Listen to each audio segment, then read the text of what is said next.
Hey everybody, Hamster Sales here with another Starcraft 2 commentary. Today we have a game on Shattered Temple.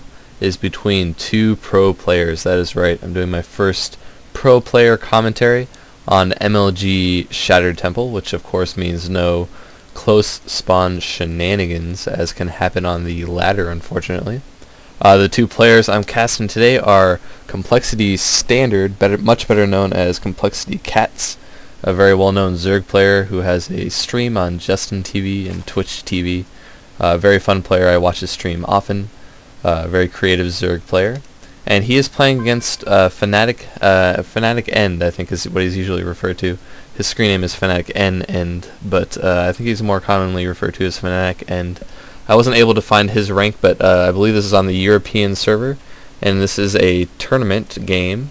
It is the last game of a best of 3, so to this point the series is tied at 1 game apiece, and I actually don't know in which order these players won each game. I decided to just take the third game and cast it as a singular entity, so I hope I didn't spoil that for anybody, but if you are checking this out at replay sites, you did see that there were 3 games.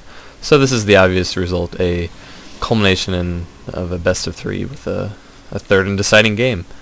I'm really excited to do this cast. I spent a lot of time watching streams of pro players and VODs on YouTube, so why not cast a game? It doesn't mean I'm switching over to doing pros full time. I'll still do amateur casts. If anybody ever wants to send me an email, of course, feel free to do so. I will cast it happily. But yeah, Cat's one of my favorite Zerg players, so I want to see how he does in this game. I do not know the results of it. It is the best end of a best of 3. He used to be a GM on the NA server, but is no longer. FnaticNenD, not GM on the European server. I'm not sure if he is a this is just a Smurf account that he has for the tournament or not. I have no idea. I wasn't able to find him in any of the usual methods you can use to find pro players.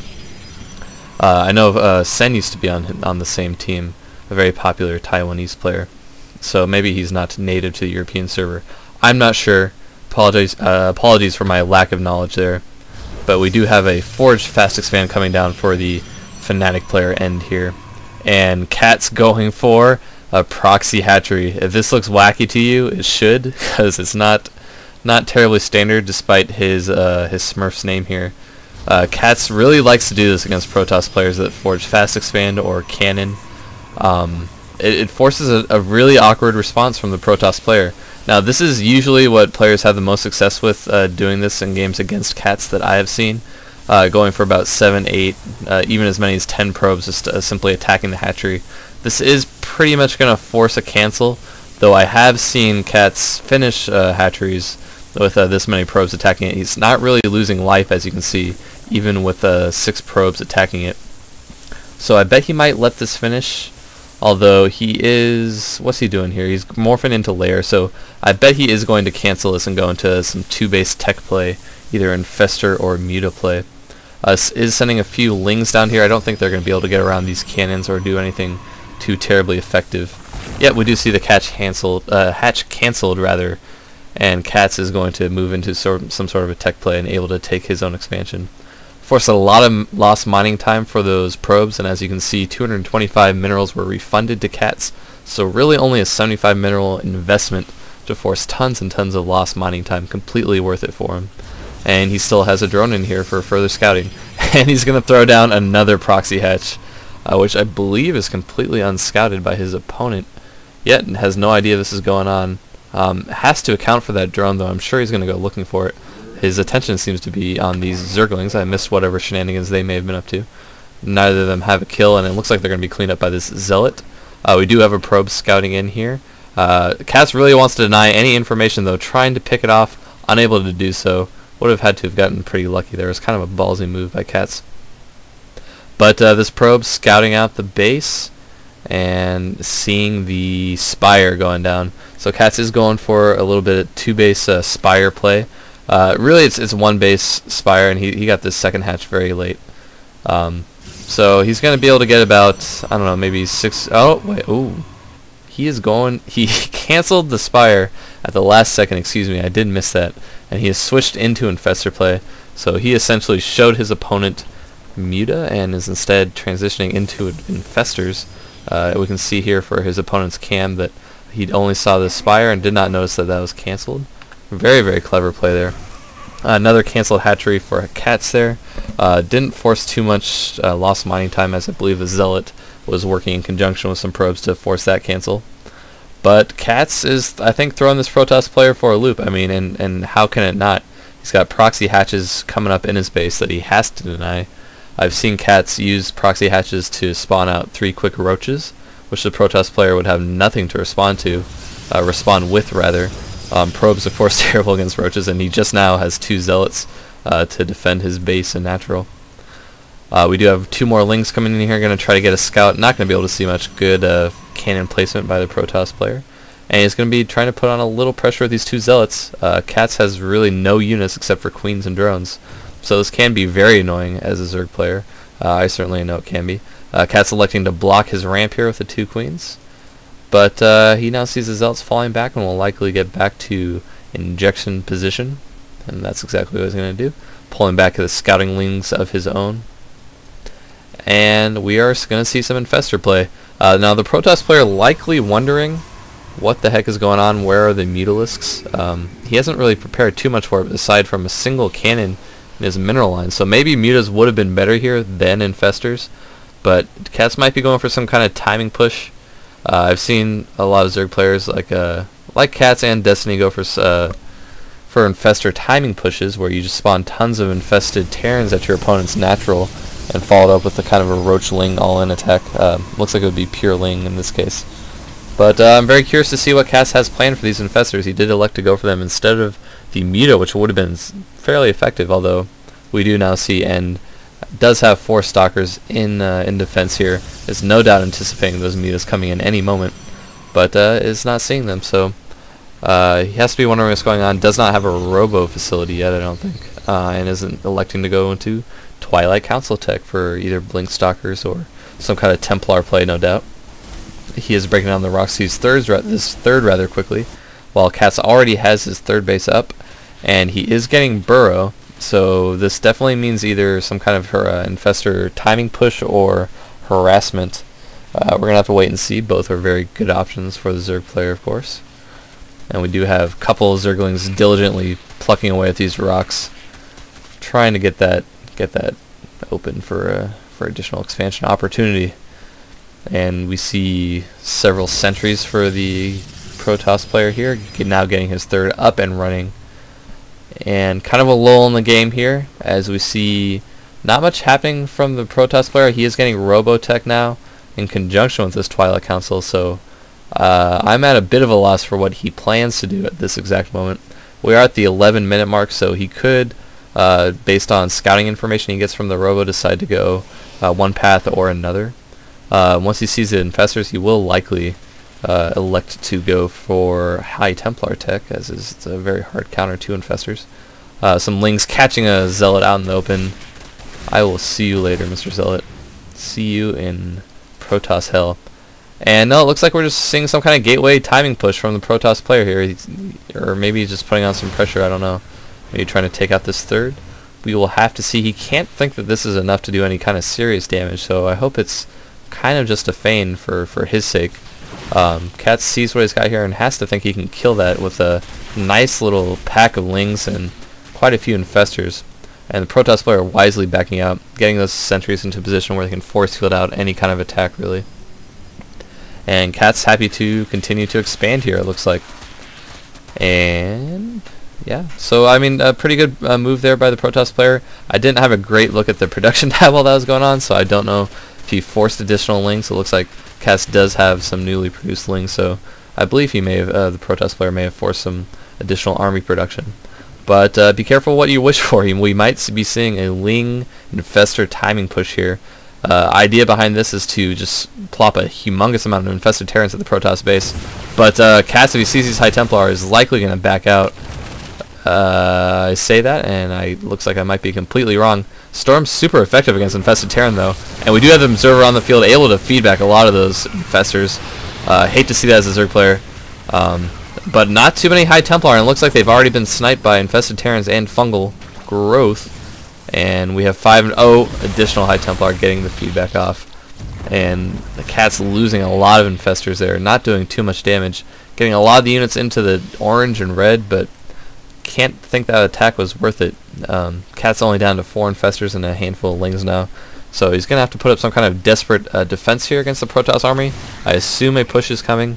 He might break down these rocks to try to expand behind this push, but he has to know he dealt a very, very serious blow to the Zerg force, taking out that many infestors. Nice little creep highway there for Cats. Not the best creep spread in the game, but I find that's all too often kind of a lame criticism of Zerg players. It might be more important things going on than creep spread in a game. Sure, it grants you some vision and a nice speed bonus, but often more important things going on, like worrying about a deadly push from your Protoss opponent. We do see continued production of, let's see, we're getting some more Immortals into the mix, additional High Templar being warped in, and Psystorm is almost finished. So Psystorm not finished for that last engagement, so that was a potential vulnerability there for the Protoss player, but made very good use of feedback. And what do we have for Cats? Just continued Ling infestor production. Is now getting some roaches in here. Knows that any High Templar Storm going to largely nullify Zergling play, and we got a ton of Banelings on the way. Overlord drop, is that on the way? Are we going to see some kind of Bane Rain? I'm not sure. I don't see it in the production tab there. So many of the Zerg upgrades look fairly similar, but no drop on the way. So intends to use these the old-fashioned way. Can be deadly in conjunction with fungal growth, but it's going to be up to the Protoss force fields. If he force fields well, Baneling's just not going to be able to get in for the most part. He is scared of that force though, and is happy to just simply take his gold. So we are an equal number of bases for each player, which most people will tell you is a favorable position for the Protoss player.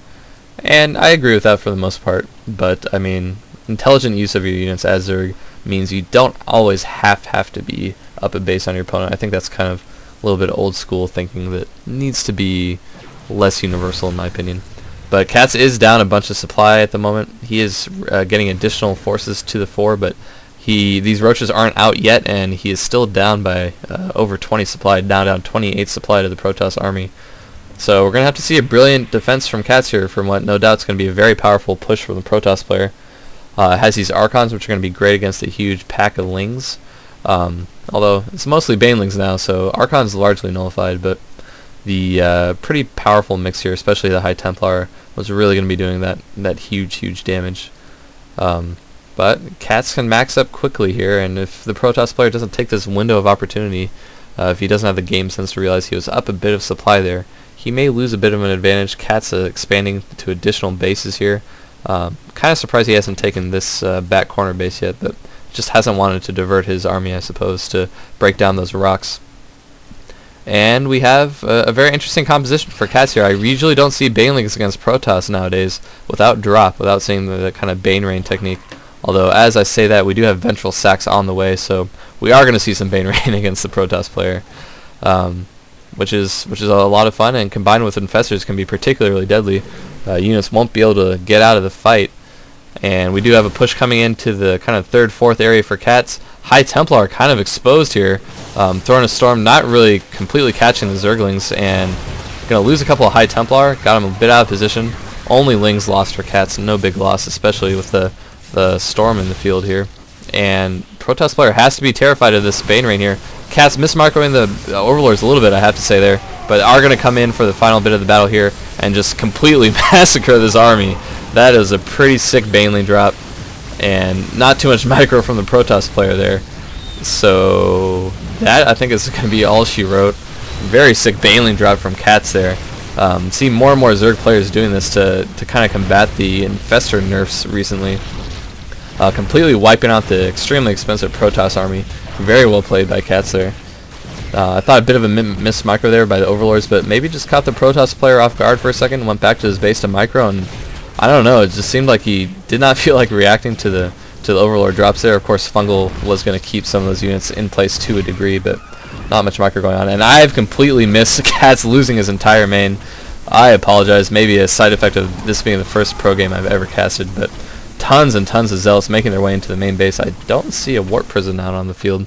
That might have been what did it. Yeah, the Protoss player does have a Warp Prism somewhere, so that's no doubt what's accounting for all these Zealots. So Protoss player getting a ton of damage done while losing his whole army at the front. So bit of an even trade there maybe, and we do have additional damage going to be done by these Archons and a High Templar, no doubt, catching some Rallying Infestors out of position. So I spoke much too early saying this Protoss player was out of it. FnaticNenD doing a great job of staying in this game, doing tons and tons of damage. Gonna have to see a fairly brilliant defense here from Katz if he wants to hang into the game. Does have a lean counterattack going to the Protoss main. This can be extremely devastating if unaccounted for. But Warping Zealot's an extremely effective defense against Zerglings, well positioned in this choke between the cannon and the gateway. So that counterattack is going to be largely nullified. And End is just hitting multiple bases here, defending his own, and completely wiping out the remaining army for Katz. So while Katz did have the effective Baleen drops there, I hate to see it. End looks like he is going to be cleaning up this game and taking these series. I apologize, I don't know the name of the tournament that this was in. I saw some replays out a while ago where I saw Katz played a 3-game series, and I wanted to cast it as my first pro game. Didn't know the result, and I saw the name of the tournament at that one site. I couldn't find it again, so apologize for my lack of knowledge there, but hate to see it. Protoss player going to be cleaning up Katz's army here.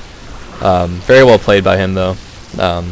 Clever defense of the base, and Katz agrees with me. Very well played by the Protoss player. And thanks everybody for watching. Thanks for bearing with me on my first procast there.